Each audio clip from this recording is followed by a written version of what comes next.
Well, great. Thank you for coming to the plant session. It's a great honour for me to kick this off. It's a great joy to be amongst a group of like-minded people in a wonderfully like-minded conference that we've had so far.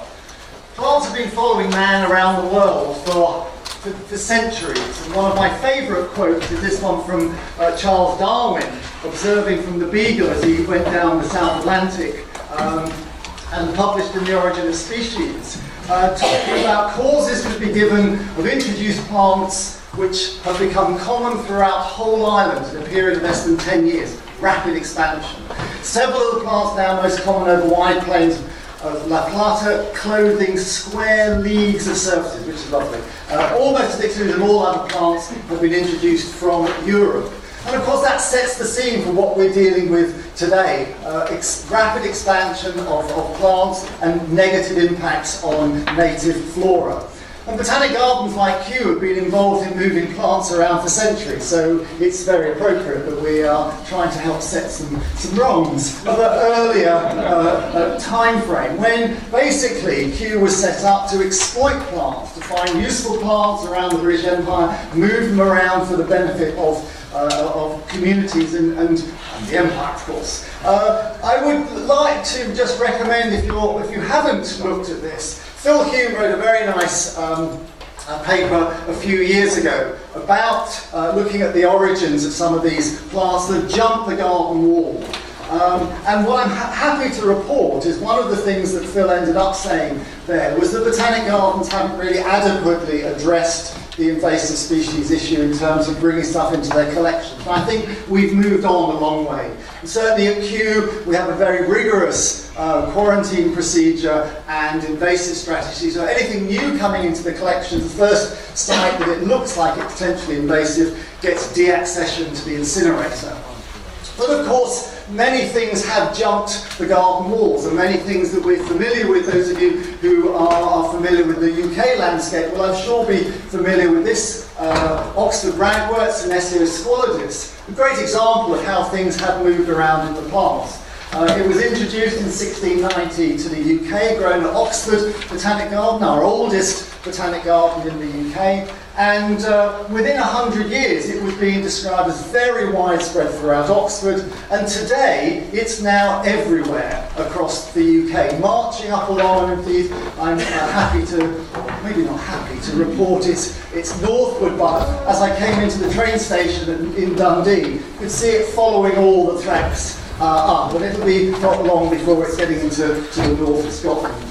But coming back to Kew's responsibilities and early activities and some of the legacies that's left us today, our second director, Sir Joseph Hooker, really perhaps one of the world's most eminent botanists, undertook as part of the first circumnavigation of the Antarctic in the Erebus, and resulted in this really seminal work that he produced. But on his way, he stopped at Ascension, he stopped at St. Helena, and he stopped at the Falkland Islands. And it's actually his legacy on Ascension Island I'd just like to share with you for a few moments today. Because at that time, there was a view in the Empire that unproductive land in the British Empire should be transformed to support people. Darwin had stopped there in 1837, 7 years before Hooker, and described it as a desolate place, absent of trees. And Hooker, who was Darwin's closest friend and colleague and letter exchanger, basically came up with an idea to transform it, something we call today or refer to as biological terraforming. And what Hooker did when he got back to Kew was authorise the dispatch of the first 300 plants, mostly trees and shrubs calculated to bear exposure to the sea breezes and the most powerful winds. Sent those down, and within a couple of decades, more than 5,000 trees had been planted on Ascension, sent from Kew and also up from Cape Town, the Botanic Gardens in Cape Town, which was also under Hooker's directorship at the time. And I've always thought that that was a kind of view of things at the time. They were improving water capture, you know, for the naval garrison that were there, etc., protecting it from Napoleon trying to escape from St. Helena, all those great things that were happening then. Until I read one of his letters We've got a great project at the moment. These are all now online, the director's correspondence. And Joseph Hooker said at the time, the consequences to the native vegetation of the peak will, I fear, be fatal, and especially to the rich carpet of ferns that clothe the top of the mountain where I visited. He was absolutely right. We know of at least 3 extinctions as a result of that. Here's one of them, Dryopteris ascensionis. This is actually Hooker's specimen that he collected in 1843. Turned out to be a new species to science, and he described this is the type specimen. We haven't seen it since 1899, so we've red listed this as extinct because of invasive species. There's always still a hope we might rediscover it. We do rediscover things. But what we see today in terms of Ascension's Green Mountain is the result of this experiment of Hooker's. And it's been a success. It is clothed with forest. It is now the national park, the only national park on the island. It's also home for some of those surviving ferns. Stetson Stroud here, the former conservation officer, is under the annual plant survey that we support them in, is identifying now endemic ferns that used to be ground-dwelling and lithophytic that are now only found growing on the boughs of this introduced Cape Yew, one of the species of trees that have been particularly successful there that Hooker sent up from Cape Town. And the reason is that the whole of the ground now is clothed with invasive species. And we're dealing with a tropical island here, which literally, if you clear somewhere, if you leave it 3 months later, it'll be as bad as it was when you cleared it. Miconia being a particular, we'll hear a little bit more about Miconia later on in the plant session, being a particular problem. But it is now, gives us this idea that we need to kind of develop an adaptive management program for how we manage these introduced species, because the Cape Yew is the only substrate now for this little, for example, this endemic Zyopteris fern, only found in this, just on the top of Green Mountain. So Ascension's flora today, which is a legacy from Hooker's work, looks something like this. So just under 250 species we've identified. We only consider 13 of those native, 7 endemics, plus the 3 extinctions. And non-native plant cover for almost 99% of the land area. And one of those really nasty invasives is one that I'm sure everyone in this room is familiar with, Lantana camara. Lantana camara is one of those species that were moved around very early on as a horticultural interest. And some great work here by Quentin Cronk and Janice Fuller tracked its movements in the mid-19th century from its native range, which is sort of tropical North America, Mesoamerica and the Caribbean, right the way around the world. And it's still expanding. So if we look at the global distribution of Lantana now, it really is. You see its alien range now is so much greater than its native range. And we can see real impacts at a local level. In East Africa, it's a major pest crop because it survives drought. It's one of the few things that's green when everything else is under sub. So the cattle eat it, it's poisonous. And so it really is impacting the pastoralist lifestyle there. We heard, those of you who heard the talk earlier this morning from South Africa, it's a major issue there. More than 2 million hectares of land have been invaded by Lantana camara. In India, 13 million. In Australia, more than 5 million. Huge areas with this one species that we're going to have to somehow get an adaptive management program to try and deal with it. One of the things I'm interested in looking at the moment is there is a great fashion for seasonal tropical planting in gardens in the Northern Hemisphere in Europe. And centre to that is our old friend Lantana camara. And of course what's happening, and I've seen it in Spain, in France, in Germany, is jumping out, it's moving out. Here it is growing quite happily on the steps of a nice marble statue in Spain. So this is something that is still ongoing. And so it's not surprising, it starred in the first IUCN 100 World's Worst Invasives, and it's certainly probably one of the top 3 globally. And some really nice work a few years ago by Bagwan and colleagues looked at its climate envelope and its potential climate envelope with climate change, and it's expanding. So this is one of the plants we really are going to have to somehow deal with. Now, just moving slightly aside and bringing us kind of up to date, one of the projects that we've undertaken and started recently at Kew is a horizon scanning report trying to look at the status of the world's plants, which we launched last year, and we just launched the second one in May earlier this year. One of the things we're trying to do in there is actually set some benchmarks, some figures for different types of plants and how they are, so that we can track things over years. It's not just our work, this is a huge collective exercise, 120 scientists from 40 countries inputted into the report that we just produced in May. And so some of these benchmarks, what we're doing, and Kew as a taxonomic institution, is we're trying to pull together and sort out the taxonomy of plants. And I know an audience of practitioners curse the taxonomists, so we're actually trying to kind of regularise and get that easy. So pulling that together, we reckon there are 391,000 species of vascular plants that have so far been described validly. And we're still describing these plants. We're still discovering about 2,000 plants annually. 2,034 in 2015, 2016, slightly down, 1,730. So we are adding to it. The trajectory, a lot of people think it's going to be closer to 400,000 when we actually finally work things out. So that's the baseline. Now, plants have been moving around the world, and some very elegant analysis done by the GLONASS, and certainly Wayne Dawson is here as one of the authors of this study, demonstrated very clearly that 13,168 vascular plant species have become established outside their native range. So that gives us an idea of the size of the non-native naturalised species.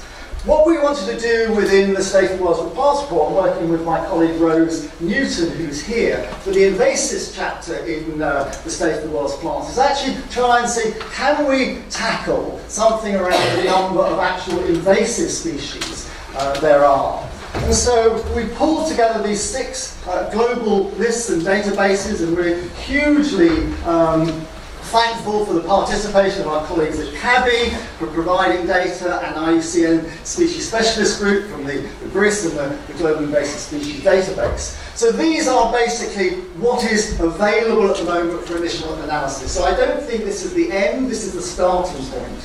But what we did, having got all those databases, we did some taxonomic reconciliation. There's lots of synonyms in there, lots of errors, lots of things which actually were entered and turned out to be an alga, not a vascular plant, because that's the essence of pulling these data together. And if any of you have used the global GBIF, the Global whatever GBIF stands for, the Global Biological Information Facility. The data there is just as it's uploaded, so you have to be careful. We need to put material into GBIF, but we also need to make sure it's clean out as it goes in, because we can use those. So some data cleaning, and what we came up with was this figure, that we've got documented evidence of 6,075 invasive vascular plants. I get carried away because it's so exciting. But I'll just take a deep breath. Anyway, and so what this does, this equates to about 1.6% of the known flora, or interestingly, nearly half of the vascular, of the naturalised flora that Wayne and his colleagues have identified in that work.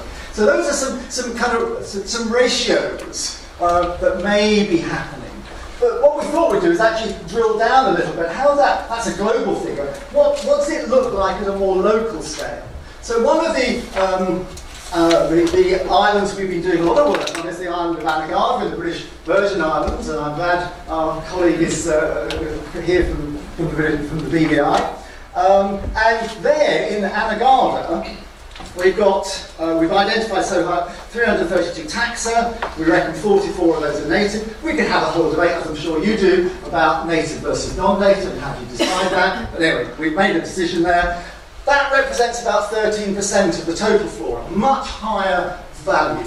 And of those, we think around 10 are invasive, 3 are particularly serious. But that's then around 23% of the non-native flora. So these are much higher values. Is that an island effect, or this is? I'd say that's the first one we've done at the moment. We're actually trying to look at some other islands, or indeed it's around 3% of the total world flora. Oh, sorry, the total flora here, 332. These figures may be valuable in terms of building into ideas of kind of biosecurity and things earlier on. I mentioned GBIF slightly tongue-in-cheek a minute ago. It is a great facility, and it's a great thing for analysis. Here's just delving down, beginning to delve down. And Andrew Budden, who wrote my research assistant, who's an absolute invasive plant geek. Wonderful guy. Really, he sees this as future. So you just need to give him, a couple of ideas, and he's off. He's looked at I don't know how many million references so far.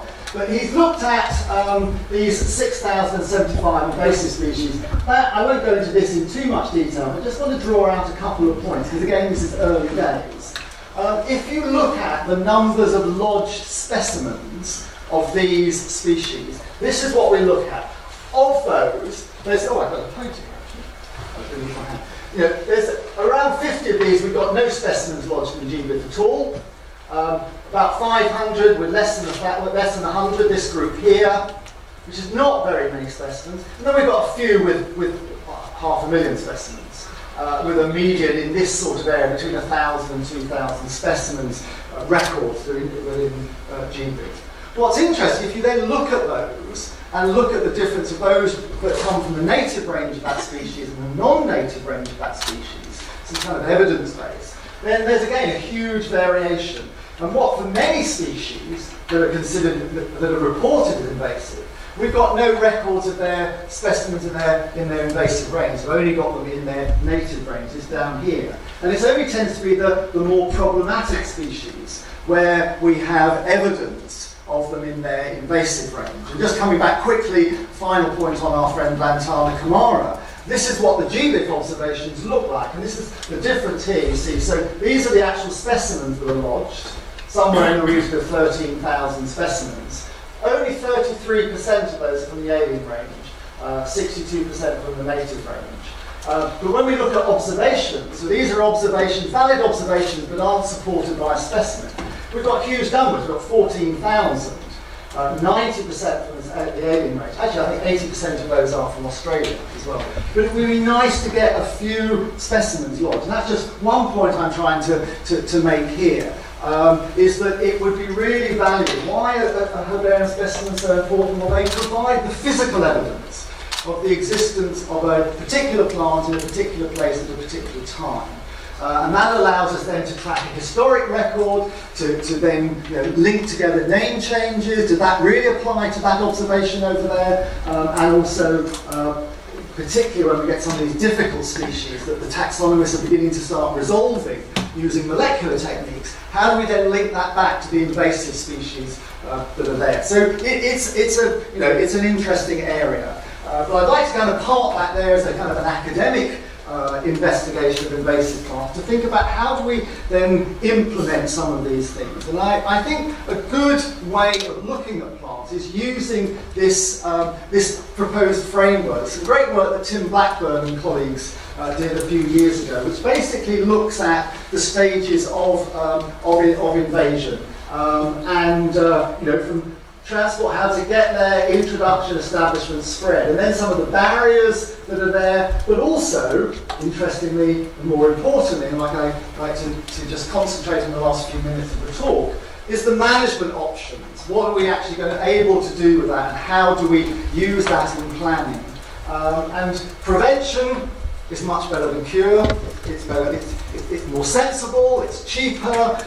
It is a much better option. And I'm delighted to hear how much emphasis there has been on biosecurity in certainly the first day or so of this conference. Lord Garber's talk yesterday, the work of the GB Non-Native Secretariat and other colleagues who are working in biosecurity. Because of course then we have our options around in terms of what we actually do. You'll hear some great talk coming up about control options in very specific circumstances with Brad's work in South Georgia. And here are then where how do we apply these options? We've got physical removal, we've got chemical treatment, we've got biological. How do we how do we invest effort into those?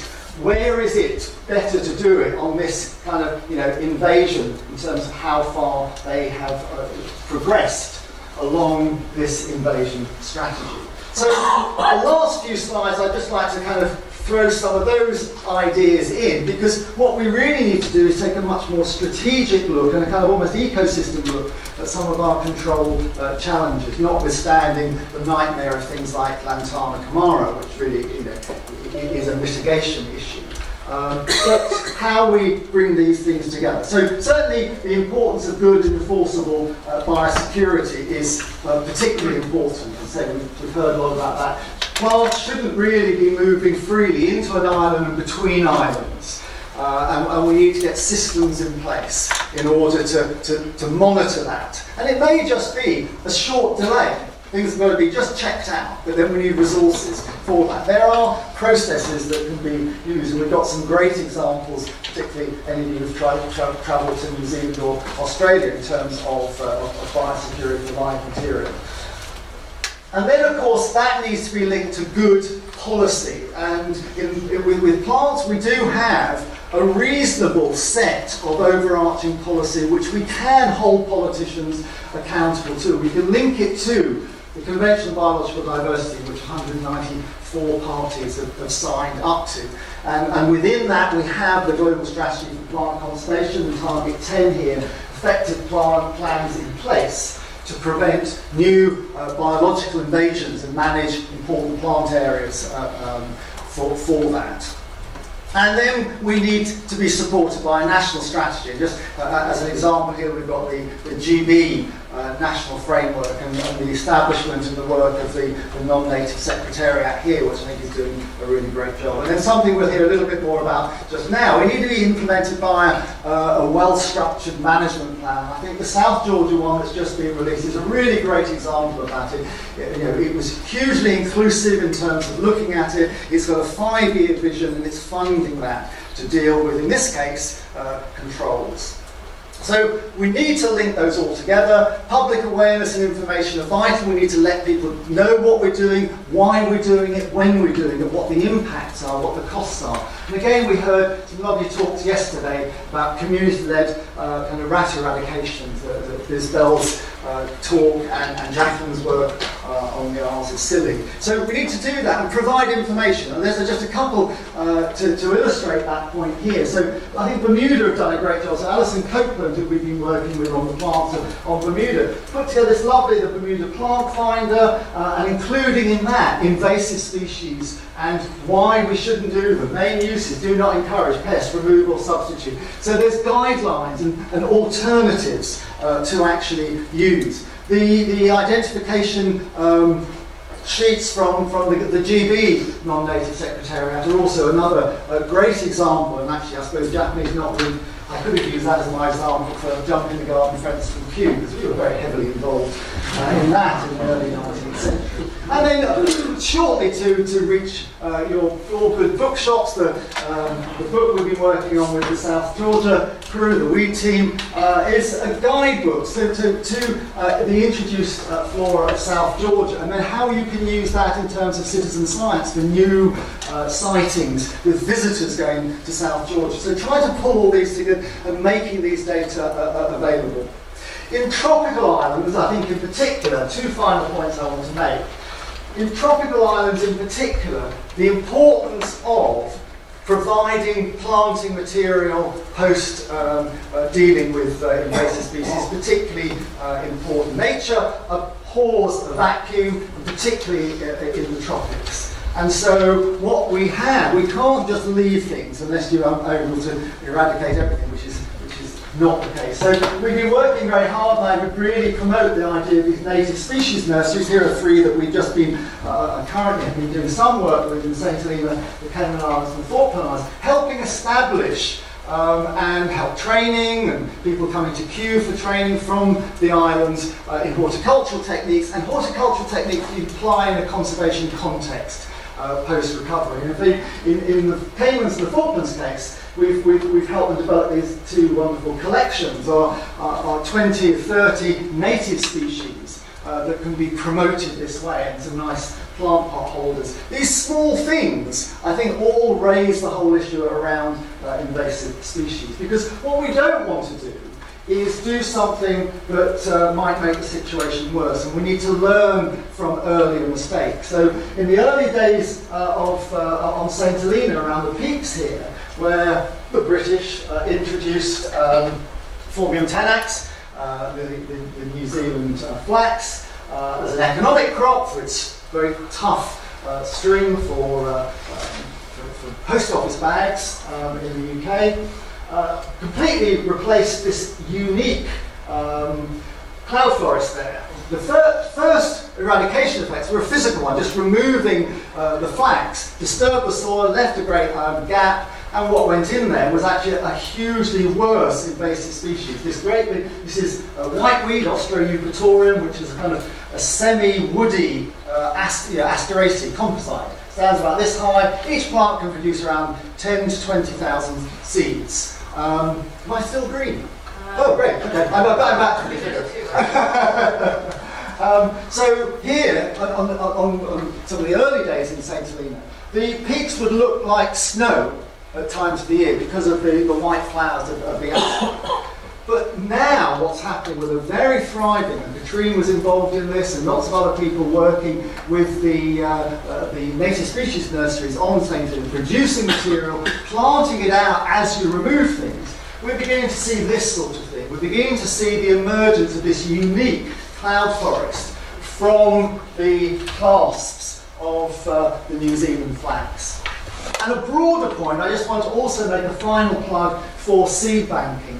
And it's something we're very pleased to run. The Millennium Seed Bank Partnership is a partnership of 90 countries around the world, helping support seed collecting, both for long-term conservation at Kew, but also providing material for these native seed banks. And all of the overseas territories are involved in this.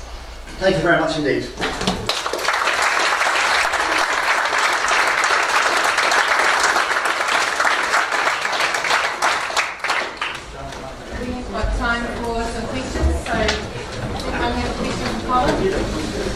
No, I thought you were all committed plant people. You can't leave without. Yeah, I'm a zoologist actually, so forgive me, but I'm really interested. We talk and work with zoologists. I'm really interested in RSPB two botanists. Sorry. Yeah, it's this business of, I mean, given that we're not that really predicting exactly what species are contaminated, or fascinated by the broad taxonomic patterns that we see, it strikes me that plants in the environment, quite a small proportion of those that establish the plants actually are so invasive. Yes. Can we sit up there? Sorry. Much higher among aquatic plants. And I just wondered if you had any thoughts on that, so why that should be. It is interesting. So looking at proportions of species that become invasive and how we can predict those. On land, we do have, and there is some work, and Wayne is doing some great work, and there's a lot of people doing work on looking at traits and predictive traits for invasiveness. And I think we are beginning to understand some of those things and how they might be linked to particular syndromes. And certainly some families are particular. Grasses and composites are always, however you slice it, are always the top 2 worst families for invasives. And then there's a little cluster of others. They also are the biggest families. In terms of aquatic, slight get-out clause, because we let aquatic plants do the latricins, which are those artificial things. So we don't really work very much on aquatic plants. But it is interesting that, that they're having a huge impact. And it would be nice to, I just haven't looked at those data, it would be nice to try and drill down and look at that. Maybe that's something we should commission someone to do. I guess maybe because freshwater bodies tend to be insular environments. Yes, like it could easily be something, I'm sure it's something in the trait biology. And as I say, the people who are looking at that are really beginning to come up with some valuable stuff that we can use to apply in the field. Thanks, Colin. Sure, That's all we've got time for. So I'd like to invite our next speaker up here, Myer, who's going to talk about weed management on South Georgia. Hopefully everyone's comfortable in their seats. I've got a seat back now. The air conditioning doesn't seem to be working too well in here, so apologies, there's going to be a bit of noise. I've got both the doors open just to try and get some airflow through. Thank you.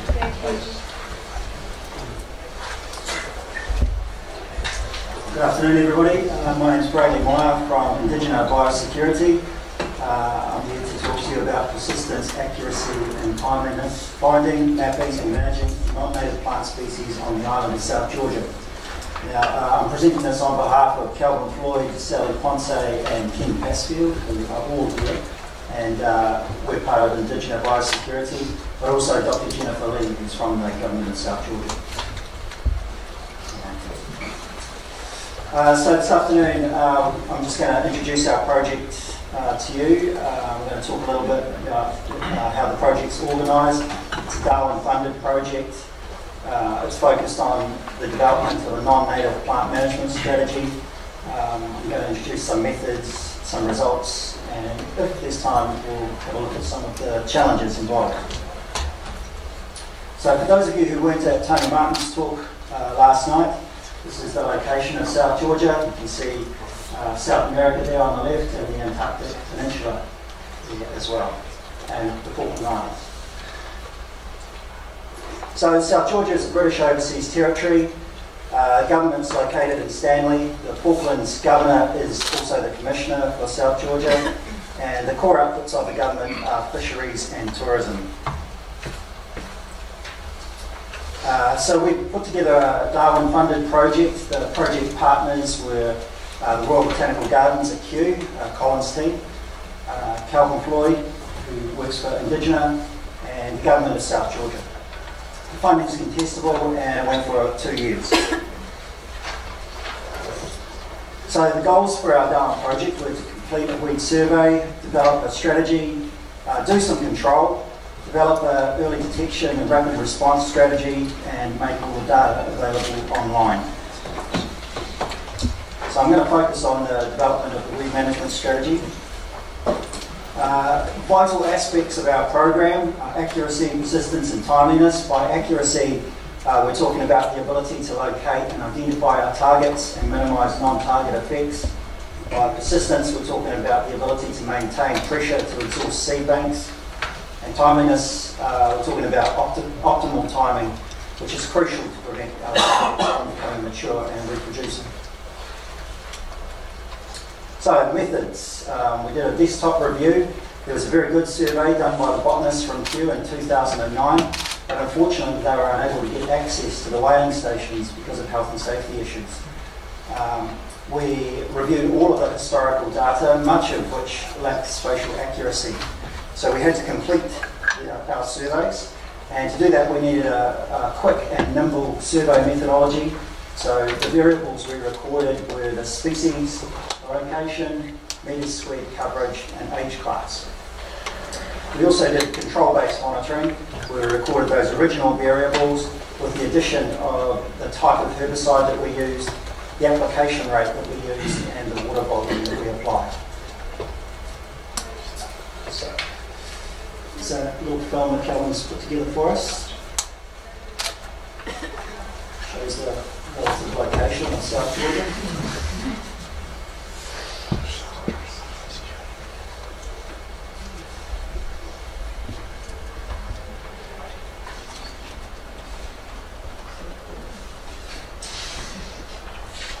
So, welcome to South Georgia. It's 170 kilometres long, approximately 40 kilometres across. Only 8% of the island has any vegetation on it at all. It's very mountainous. There are 10 peaks that are over 2,000 metres and heavily glaciated. You've got big glaciers running right down into the ocean. These areas highlighted here are where a herd of reindeer were introduced in about 1910 or 1912. I think there's about 100 reindeer introduced. And by 2015, that had grown to several thousand. And they were eradicated in 2016. So that's released huge grazing pressure on these areas. And that's what's given us the rationale for this weed project.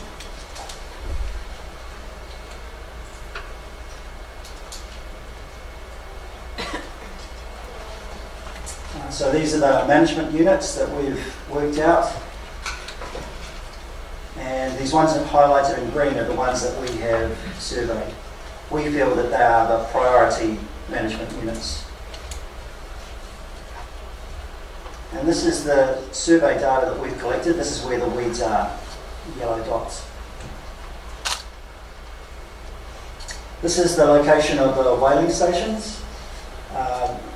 Whaling happened between 1900 and 1960. They're quite big industrial installations here, and this is the point of origin for much of the weed species that were introduced.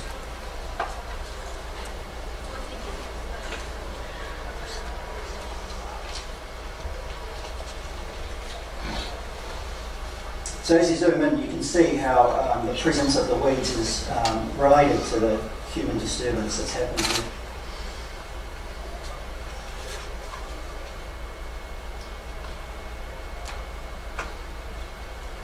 So now we're going to have a closer look at the OĽAHU Valley, which is one of the largest vegetated areas on the island. We've done this just to give you some idea of what the landscape is like.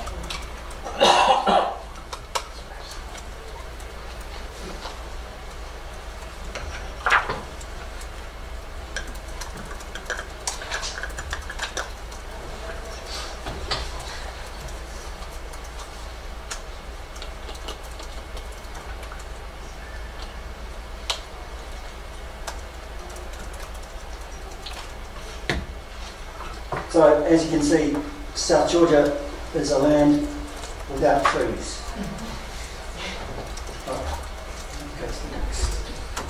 Okay. 25 vascular species, native vascular species, no ability to shade anything out. We use a spatial data management system for our work, so we're collecting data in the field, we're uploading that into our databases, we're analysing that in the GIS, and then we're providing points and polygon data back to the field teams so that we've got very targeted operations. So there are currently 44 species of non-native plants on South Georgia. We've classified them. We've got Class 1, which are all species led in terms of management. High priority species, 34 of those. Class 2 are site led, moderate distribution, 4 of those. Class 3 site led, which are more abundant, and there are 3 of those. 3 are data deficient, and 35 have not been seen for at least 10 years. So in the widespread species, we've got Cerastium fontana, Annua, and Thyraxicum officinale.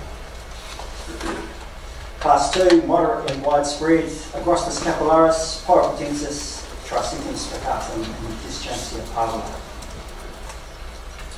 So there are 34 Class 1 species. All of these are currently at 0 population density. I'm just going to highlight one, Cardamine glacialis, to give you some idea of what's involved in the control. So here it is, Cardamine glacialis. Just a little cress, white flowers, can grow and screen, and produces these seed pods which fling seed about 1 metre away from the parent plant when they become ripe. This is the total area of distribution on South Georgia. This is King Edward Point. This is King Edward Point, the main base for the island here. It's Ripplican whaling station here. So as you can see, it's quite limited in terms of the area of distribution. We've got a well worked out control methodology. We systematically search the areas 4 times per season. and all of the data is uploaded into our database. Some results for the biddercress. You can see that in 2010, which is actually before the Darwin-funded aspect of the project began, we had over 600 square metres of biddercress, and by 2015 that was down to less than 10 square metres. This is what's actually involved. This is Calvin and I on the flanks of Mount Juice looking for biddercress. It's very steep, very remote, even though it's quite close to the base. So, overall results. Of the 44 native plant species, 34 are currently at zero population density, and we've done 56,000 square metres of control. 4 have managed to reduce their population size. We've done 22,000 square metres of control on those. 3 are widespread, and 3 are data deficient. Looking ahead, by 2020 we will have eradicated the majority of the non-native plant species, and measures will be in place to manage the remaining and to prevent the introduction and establishment of any others. So at the end of the Darwin-funded aspect of the project, the government decided to implement our strategy. They put out a contract, and we were successful. Indigenous biosecurity was successful in winning that contract. So we just finished the first season of control in terms of the implementation of our strategy. So some of the challenges involved, there's numerous challenges. Access is very difficult. At times we need an 80-metre ship just to take us round to do our weed work. Health and safety is a huge issue, particularly working in the whaling stations where there's asbestos. The wildlife can be difficult. You can see here there's elephant seals moved into some of the buildings. South Georgia is very remote, and communications can be a real challenge at times. The weather and the terrain can be very challenging at times as well. So our strategy is available on the government website. That's the address. And we need to acknowledge and thank all these people who have helped us. Thank you very much.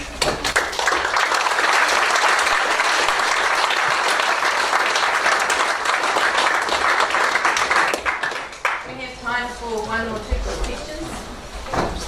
Would it have been feasible to implement a weed management plan before the reindeer eradication? Yeah, well, it would have helped.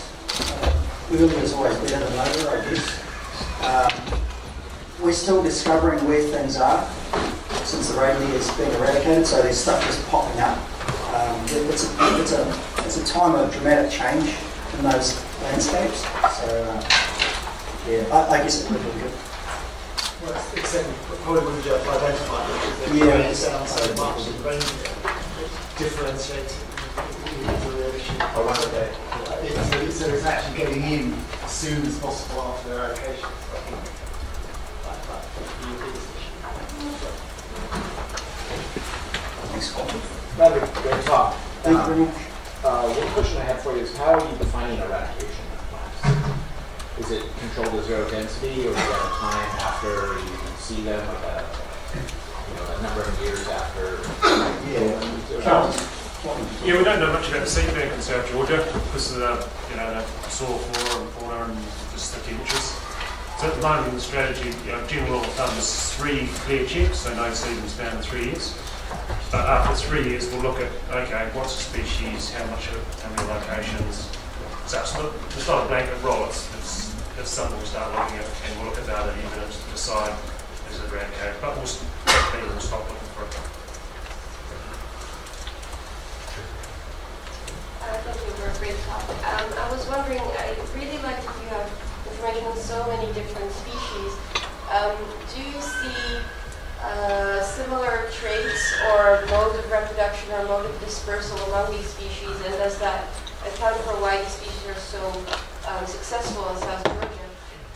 Oh no, they're all different. They're all different? Yeah, I guess mostly they're sort of grasses and forbs that were more likely introduced through the importation of animal feed while the whaling stations were in operation. They were keeping domestic animals, so importing feed from the Falklands and who knows where else. So yeah, for me that's probably the most likely source of introduction for most of them. That's all we've got time for. Sorry, Niall. All right. We're around this week in case you want to have a talk to us.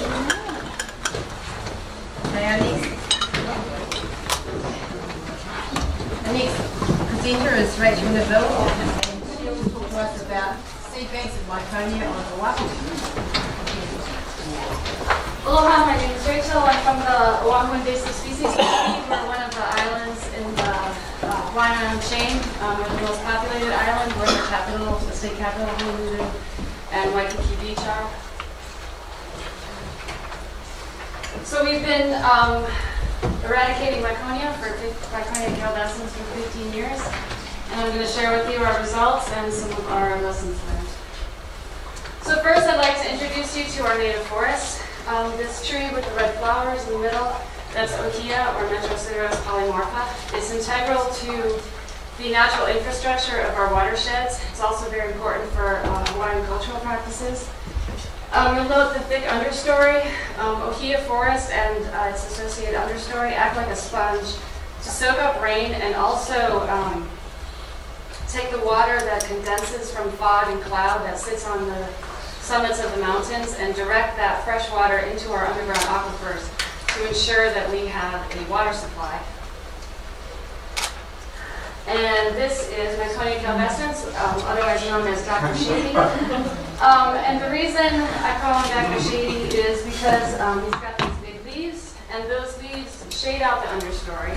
And then once the understory is removed, it has really shallow root systems, and so the soil just runs off. Also, there's been some work done to look at the watershed effects of Miconia. I mentioned the unusually large leaves. You can see that compared to our field crew staff person here. There's actually a guy who measures raindrops. That's his specialty, and he found the largest and highest velocity raindrops that he'd ever seen coming off of Miconia. Also, there's been some work done on different bark morphology to see which species can harvest that water from clouds and fog most efficiently, and smooth-skinned species like Miconia, this is a Miconia trunk, are not as good as OĽAHU, which has a rough bark. And we know from evidence from Tahiti that Miconia calvescens can form monospecific stands. And this is a picture from I think about 20 years ago actually, of a landslide. This is all Miconia here, and then you can see in this picture, this is from a little bit later, this kind of reddish, that's just basically a Miconia matrix. And also we have lots of habitat for Miconia. This is the island of OĽAHU, so Waikiki is here, this is Pearl Harbor. And this big green polygon is where there's more than 1,800 millimeters of rainfall. So Miconia can thrive in anything above 1,800 millimeters, and that's pretty much the entire Ko'olau Mountain watershed. The black line is what we consider the Ko'olau Mountain watershed, and that's about 100,000 acres. I'm sorry I didn't convert it to hectares. And the biggest aquifers and the most productive aquifers are located in the Ko'olau Mountains. And then along here, like this south coast, that's 80% of the state lives in that area. So what do we do to prevent our worst case scenario of this tree taking over and negatively impacting our water supply? Whenever there's a mature tree found, the field crew surveys by ground for 800 meters around that mature tree. If the area is too steep, then that would be flown by helicopter. And then they also go another 800 meters out to look for outliers. So the whole search area is 600 meters. We also outreach to hikers, hunters, and other outdoor enthusiasts. Anybody that's interested in plants and will be in the outdoors is really important, and we have had trees reported to us by the public. And this is what our strategy looks like on the map. The purple stars are mature Miconia. The green circles are immature Miconia, and the black lines, that's the ground, the area that should be surveyed by ground, and then in between the black and red is what should be surveyed by air. And it equals 91.39 square kilometers. And it's actually 1.96% of the island.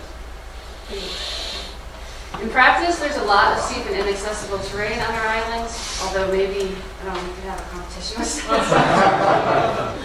And this little red dot, that's our field crew person. And then also a lot, if you're doing a weed sweep, there's just a lot of vegetation that you can't see through. This plant here, this is how our field crew gets that. Same thing, I think. And this slide is a little messy, but that's intentional. Probably our biggest problem is that there are 4,000 different lots that we need to get permission for to survey. The orange lines here are private property boundaries. And we actually have a 95% yes rate. 95% of the landowners that we ask, can they come and survey your property? Every 3 years, they say yes. And but it only takes one really large landowner who either says no or won't return our phone calls to really mess up our strategy.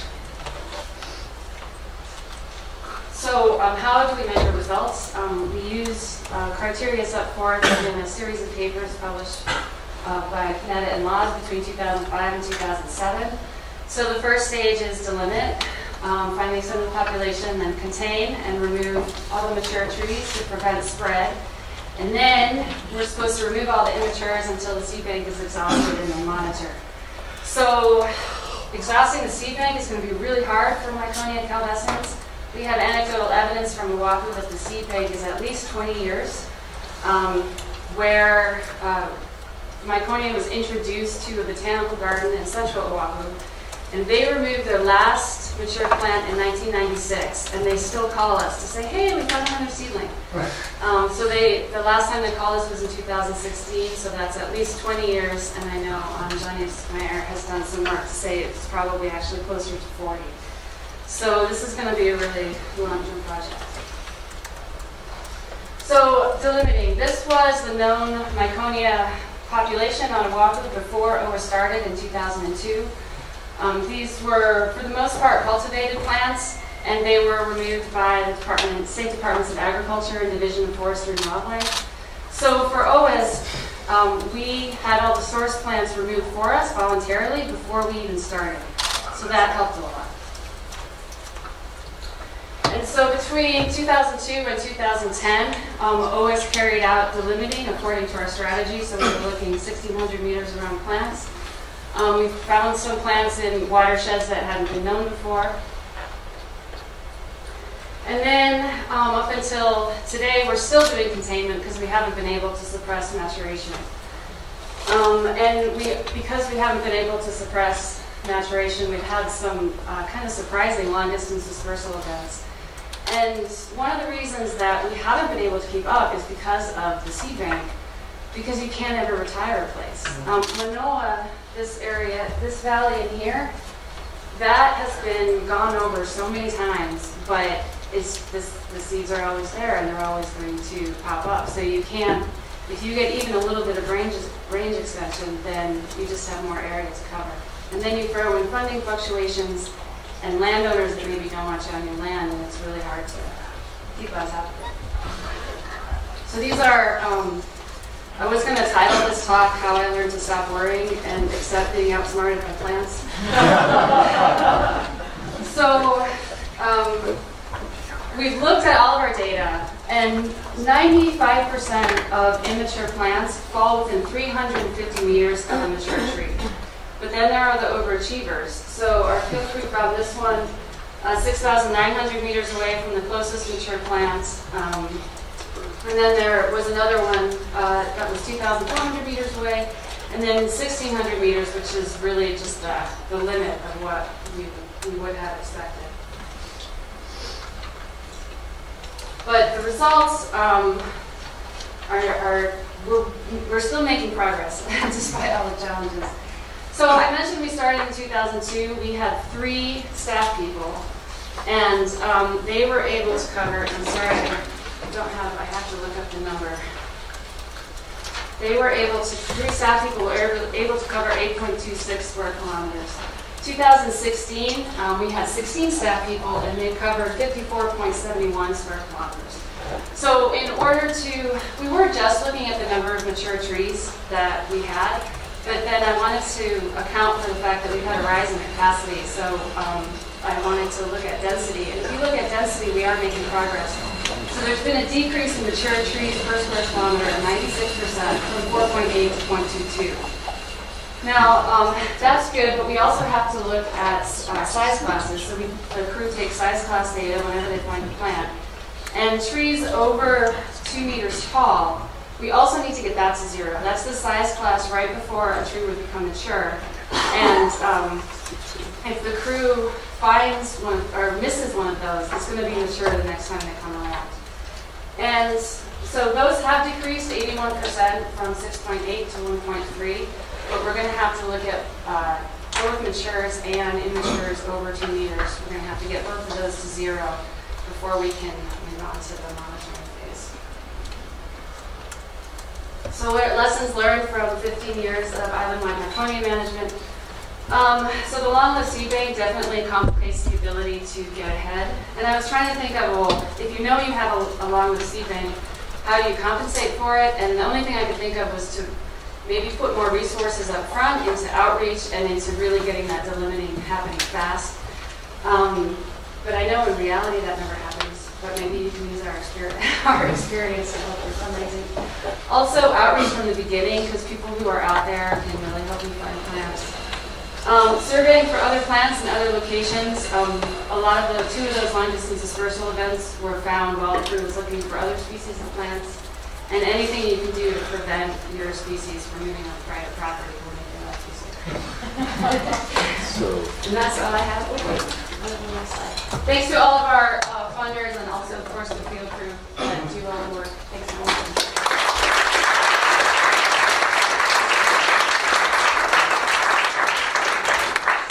We have time for 1 or 2 quick questions. Thanks, great talk. What's the seed dispersal mechanism? Red scented bubbles. Probably bubbles. We do have parrots, but there's not enough of them yet to really be a major disperser, but that will probably change. Thanks for that heroic effort. Really appreciate how much effort takes into doing these things. Is that effort appreciated by decision makers and funders? When eradication is going to get the impression of being fighting, you've got rid of it. Do you appreciate how much benefit by suppressing the populations already achieving? Well, I tell them whenever I can. So we try to really make the connection to the water supply and the long-term benefits. And then part of the reason I've been trying to figure out, because it is a long-term project, so how do we show that we're making progress and come up with benchmarks? So I try to basically make not a marketing message, but to decision makers so that they can feel like, yeah, this is something that we want to get on board. But I will say the legislature, they usually get it, and when I talk to them, they're very nice, but that doesn't always translate into dollars. Any more questions? Just talking funding, do you get federal funds to do this, or is it all state level funding? We used to get federal funds, and we would have closed during the global recession if it hadn't been for the feds. But I think next year will probably be our first year that we don't have any. So, but maybe we can change that. Is it relevant to moving donation species? Yeah, it's an invasive. It's an invasive bird. There's a lot of them. So I mean, that would be more of a heroic effort trying to prevent. I think. The rules have been eradicated.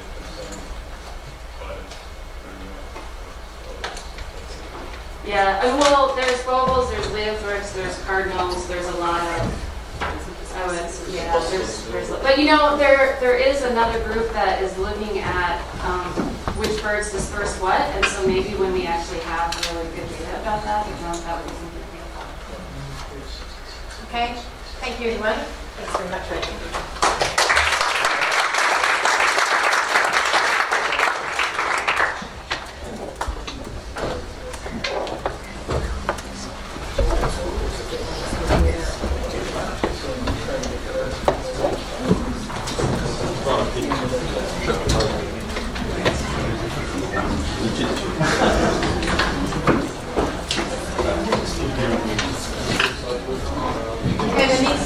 The next speaker is me.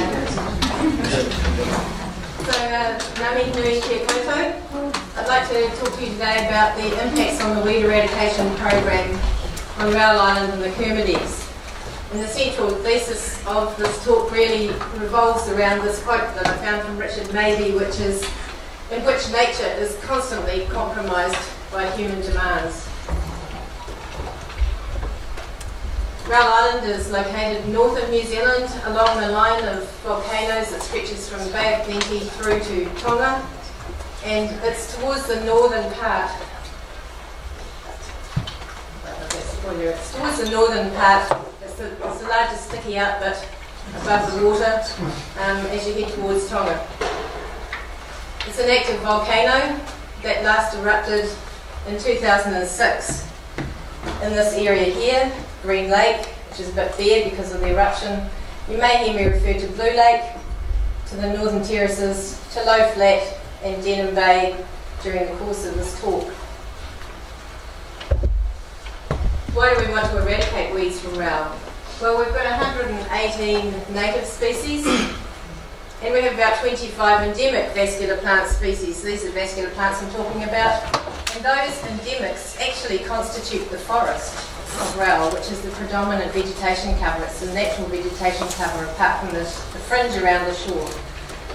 There's over 200 exotic plant species, so more exotics than natives. However, about 10% of those are transformer species. This is one of those transformers, Keselpinia depepetala, or Mysore thorn, when we began eradicating that in the 1970s. It's a vine that's capable of smothering the tallest purukawas on the island.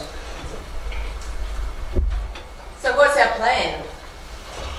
Firstly, we want to eradicate species that have very small populations that could be transformer species. So we have active surveillance and we jump on anything that's new on the island. We have just a small number of these species. We particularly are focusing on 9 remaining species that are transformers. We need to constantly look for new methods to help us get there faster and be effective.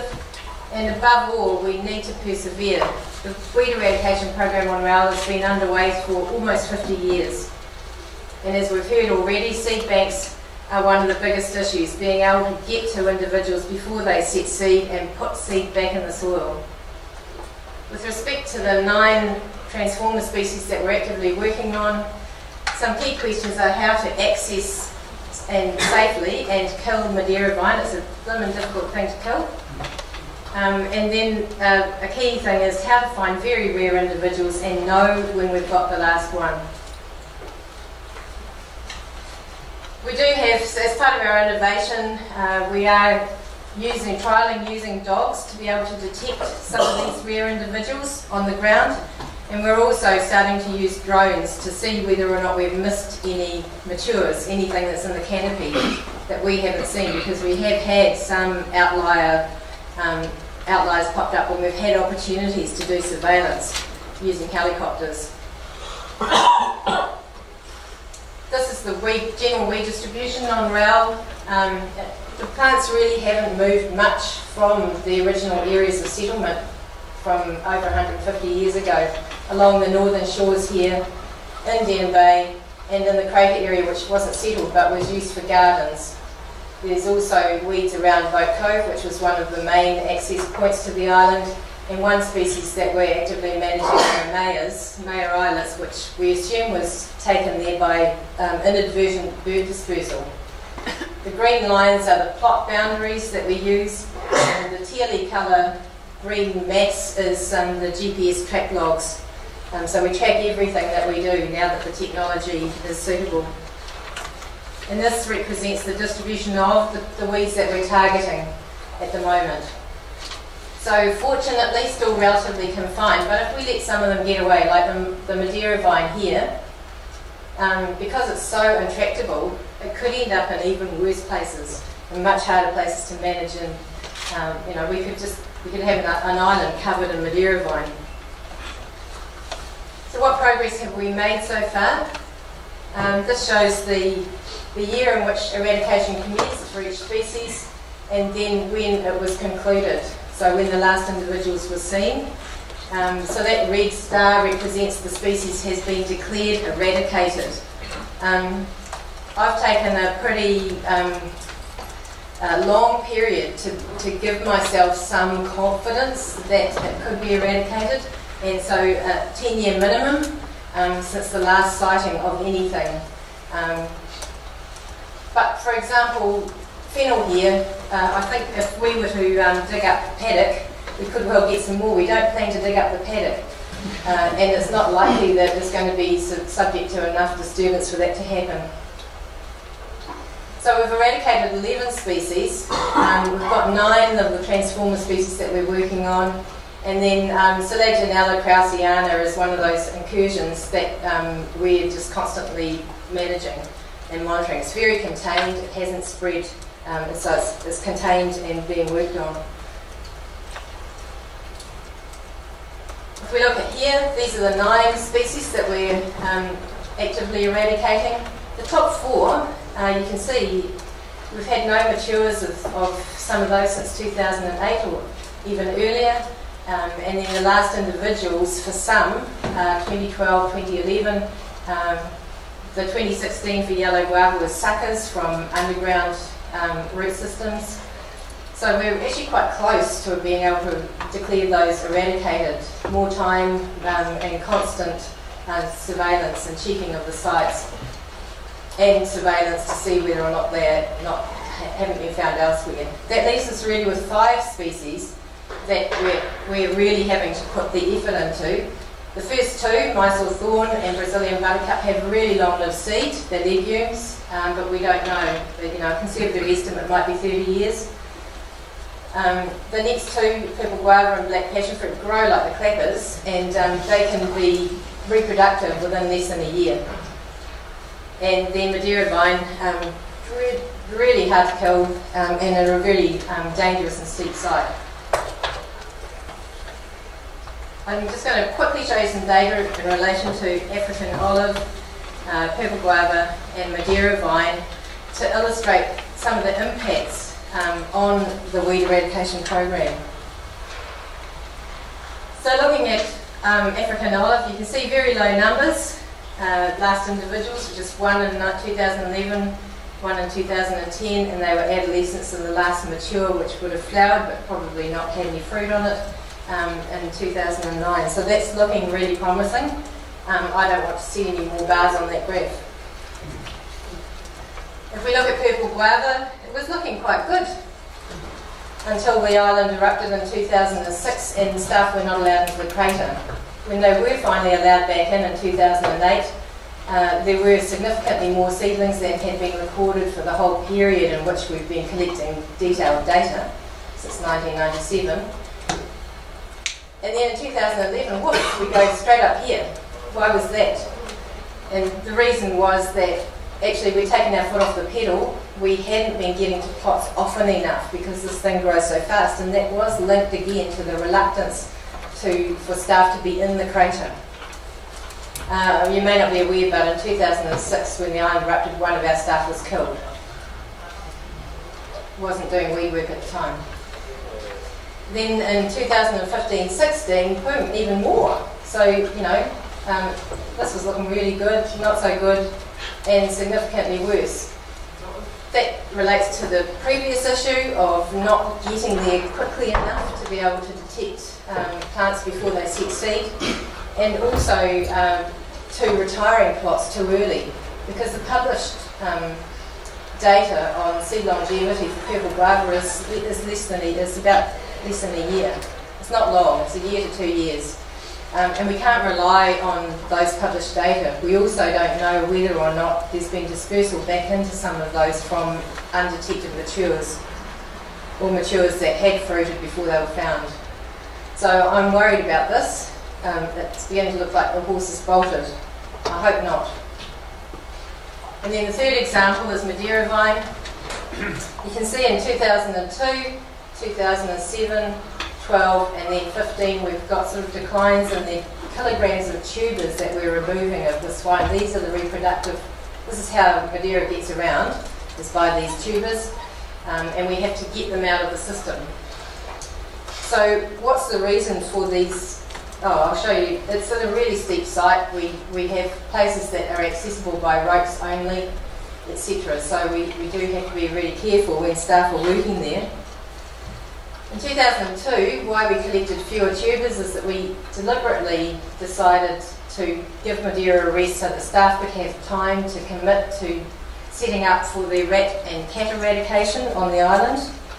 That seemed reasonable because we weren't too worried it was going to go mad in that 1 year period. In 2006 though, when the island erupted, there was significant wariness about staff health and safety, and staff were not permitted to work in really steep places. They were also had extra work because of the fatality, so that took time away from it. In 2012, sadly, another one of our staff lost his life, and that had similar consequences for the Madeira program. And then in 2015, further more caution around staff's health and safety. So the health and safety considerations really have had quite a big impact on how much work is actually being done. Here we can see how the island has been zoned. The volcanic entry permit zone applies to the crater, and that is, we have to get permission from the Institute of Geological and Nuclear Sciences to be able to say it's safe for staff to go in there, and that's based on current seismic activity. We've got purple places here where climbing gear is required to do the work, and then just a smaller number of pots that we can work in after a severe earthquake. So there are many issues that impede our ability to be able to get out there and do things. There are some things that help us. So natural disturbances such as cyclones and eruptions and floods can all turn over the soil and bring seed to the surface to germinate and get it out of the system faster. Our committed staff who really search hard for those missing matures, and knowledge of weed species biology is absolutely vital.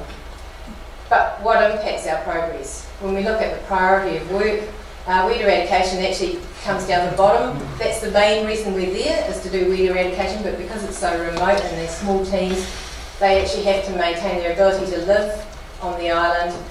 They've got duties to do with weather data capture and quarantine. It is now free of mammals, etc. Health and safety, as I've mentioned, there are many restrictions in relation to health and safety. And then natural disturbances, while they help, we also have to then clear the tracks and repair the roads and do all those other things so that we can actually get out there and do stuff. Goats and rats did have a suppressive effect on weeds, and now that they're not there, if we aren't on the ball, then there's more of an opportunity for things to get away. Detection is critical, retiring plots too soon, as I've mentioned, and we do need to have better seed longevity data, most of which we're probably going to capture in situ. And since I submitted my abstract, myrtle rust has turned up. So this is the first record for New Zealand, was on RAOUL, and this is the Metrosideros KERMADECS, the dominant canopy species affected by myrtle rust. So who knows what the impact is going to be.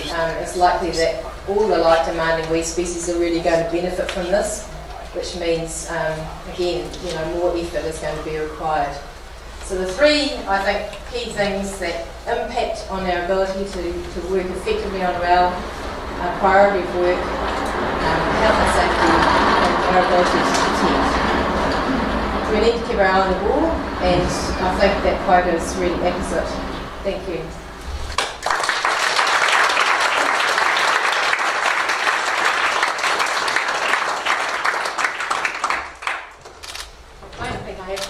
I have time for one question then. terms of longevity of seed banks, etc., is there much work going on how you can stimulate germination of seeds and seed banks to kind of accelerate their depletion? Not specifically in relation to these plants. We observe the data as we collect it and try and understand what's going on. We have talked about trying to create some disturbances or setting fire in place. But no, it's really not practical. Thank you. Great. So I'd like to introduce our final speaker. Final speaker for this session, Michael Dyer.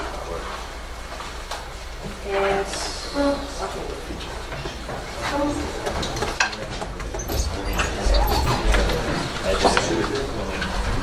Michael's going to talk to us about some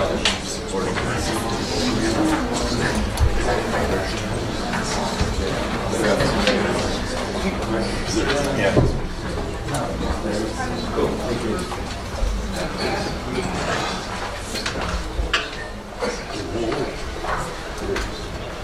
Good day everyone. So our project was titled Using Expert Knowledge and Field Surveys to Manage an Invasive Alien Palm in the Pacific Island Lowland Rainforest. The supervisors of the project is Dr. Keppel from the University of South Australia, now the University of Göttingen, and Professor Hans-Jürgen Vollmer from the University of South Pacific. Interestingly, this project is funded under the new Colombo Plan, which is Australia's new initiative program to get students to study in the Indo-Pacific. However, they have no real interest in invasive species.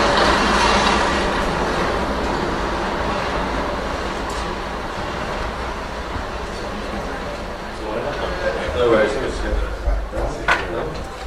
Alright. So, Kananga coronata was introduced to Fiji in the 1970s as an ornamental plant. There's two known locations, one in a gold mine, and this is also correlates with the only specimen in the South Pacific regional herbarium, and its other known introduction location is at a quarantine station developed by a man called Dick Phillips to trade ornamental palm trees around the Pacific.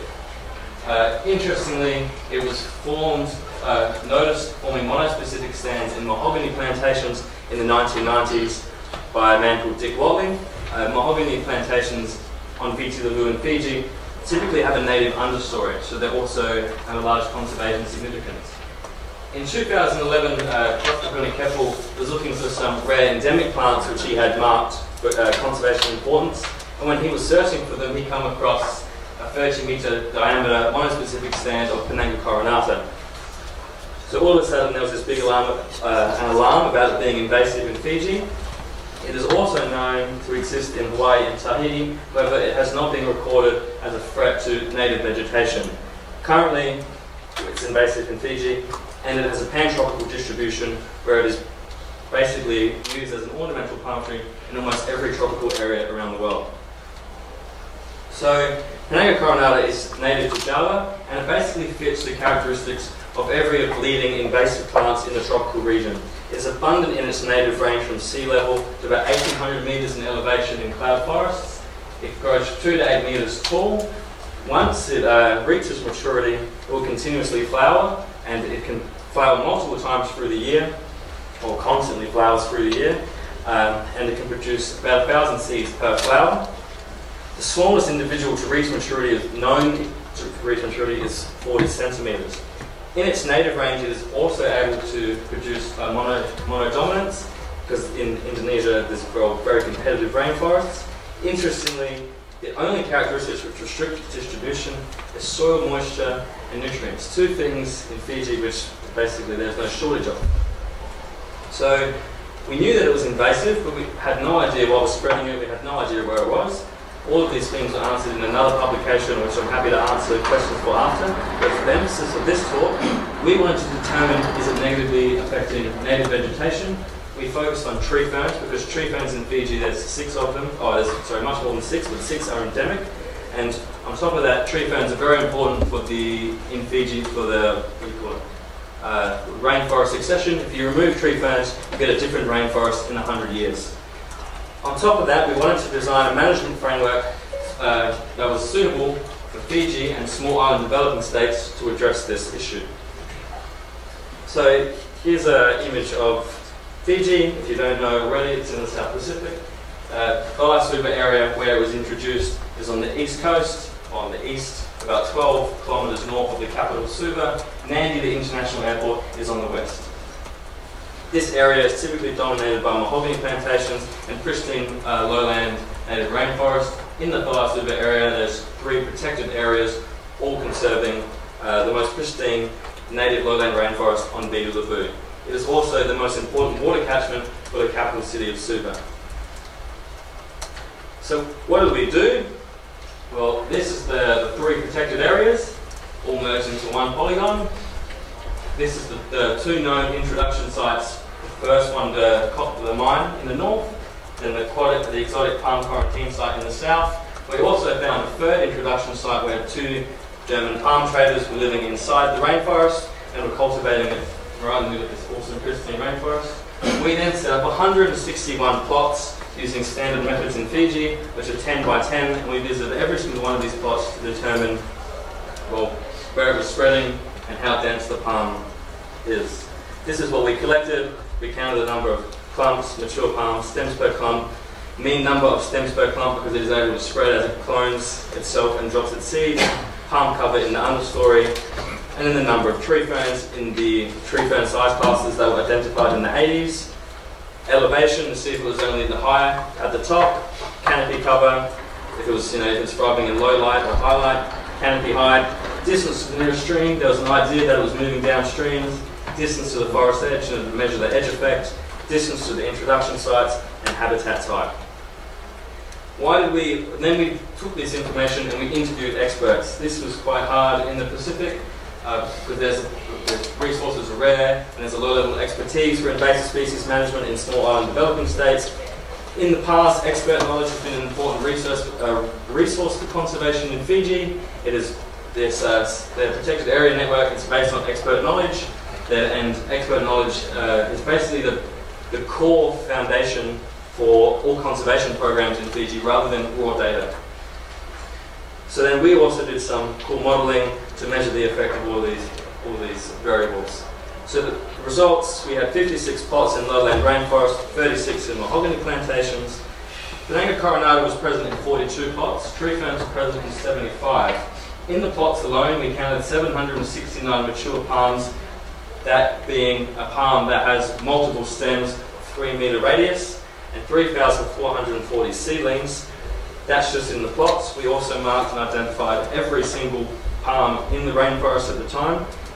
And we counted 324 tree ferns from 5 species, the most abundant being the OɁAHU and propinqua, which I'm pretty sure are both endemic. We also had numerous other invasive species like lantana, African tulip tree, just to make it a bit more interesting. So the general distribution, which is what informs our management plan, is that the palm, as you can see, is very abundant in the north, which is closest to the tree introduction sites. In terms of biological invasion theory, this sort of makes sense. Tropical pressure, it was more introduced in these areas, so we expect it to be more introduced there. The mahogany plantations are more in this area, so there's probably some empty niches for this palm to be able to move in. However, the exotic palm quarantine site, we expected a large population of palms to be there. It turns out around this quarantine site, the rainforest was completely cleared for agricultural purposes, and now it's basically just a giant subsistence farm. So the palm is hard to find, but there's a little residual population thriving in the east of the rainforest. So this is pretty heavy statistics, but basically the only thing determining the distribution of tree ferns is the cover of the palm in the understory and the slope. The slope we expect because tree ferns are colonizers, so as the slope increases, we expect tree fern abundance to increase. The palm cover is the cover in the understory, and when we made it a random effect, you can see that the tree fern sapling abundance, juvenile tree ferns, and mature tree ferns abundance and distribution was affected at 33%, 25%, and 12% respectively. So the displacement of tree ferns, well, this is sort of expected. There's not a single native palm in Fiji that is able to form monodominant stands. So this palm has a very competitive advantage over all native species. We know that if you reduce light in the understory, which this palm is obviously doing, you're going to get a reduction and a decrease in regeneration of native plants. Interestingly, as we discussed, as I showed in the statistics, mature tree ferns are less affected. This is because the tree ferns, or the tree ferns present here, are able to live approximately 140 years. So this palm was introduced only in the 70s, so as the tree ferns that already existed, of course, are going to be less affected. And this is sort of shown in this picture. This tree fern we aged at 135 years. It's quite large. There's no way that this individual palm is going to outcompete this tree fern. But when this tree fern passes, naturally, this palm is the only thing that probably that's going to be there. Interestingly, we know that tree ferns can be outcompeted by other plants if they occupy the same niche and they have a higher photosynthetic capacity. We've seen this in Hawaii when invasive tree ferns from Australia invaded and wiped out native tree ferns. So when we've removed, well, when tree ferns have been outcompeted in Hawaii and Mauritius, we basically have seen the rainforest change from 30 to 100 years, and the canopy species, or the larger forest species, are no longer present. So this was a big cause of concern because we have this first piece of evidence from this new collaboration that this palm probably is going to change the rainforest, maybe not right now, but in the next 30, 50 years. So we thought we would come up with a framework to address this threat straight away. Now, I'm going to assume people here have been to Fiji. This took quite a lot of work. We had these 5 steps, quite simple, aligned to most frameworks around the world, but under each thing was a Pacific or small island developing states example. So the management plan is now being published by Nature Fiji. Nature Fiji have a very good track record of success of conservation for their native palms, and currently trying to remove the giant or American iguana. But on top of that, Nature Fiji have the amazing ability to bring landholders together, which is quite rare in the structure. We then set up a pre-controlled feasibility and then eradication based on its distribution, moving from the south to the north, and a post-control monitoring and threat reduction.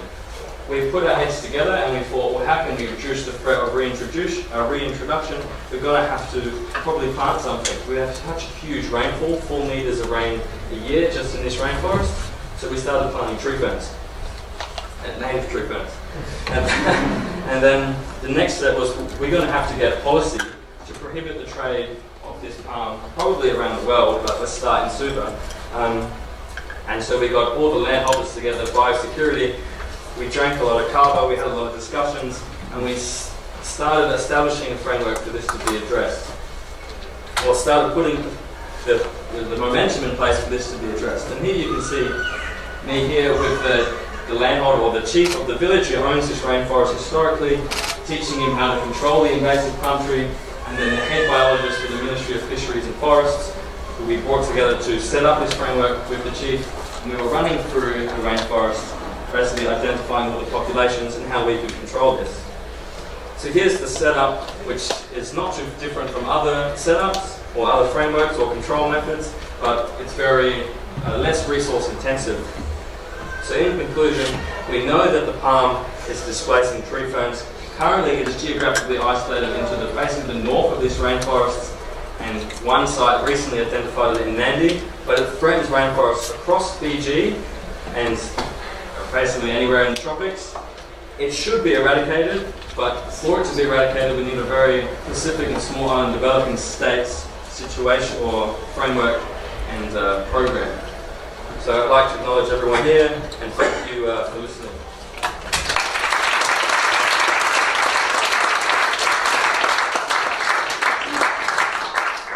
Okay, we've got time for 1 or 2 questions. So that's an interesting thing. I mean, the Ministry of Fisheries and Forests don't have the money, but since we brought everyone together, we have about 40 people under the chief who are willing to do the eradication on a daily basis, which is something quite interesting. You wouldn't normally have that in a developed country, but managing to bring these people together in the Pacific, we have the resources for the eradication, not necessarily the money, if that makes sense. Which, I mean, One more question? No? Okay, well, thanks everyone, presenters, and thanks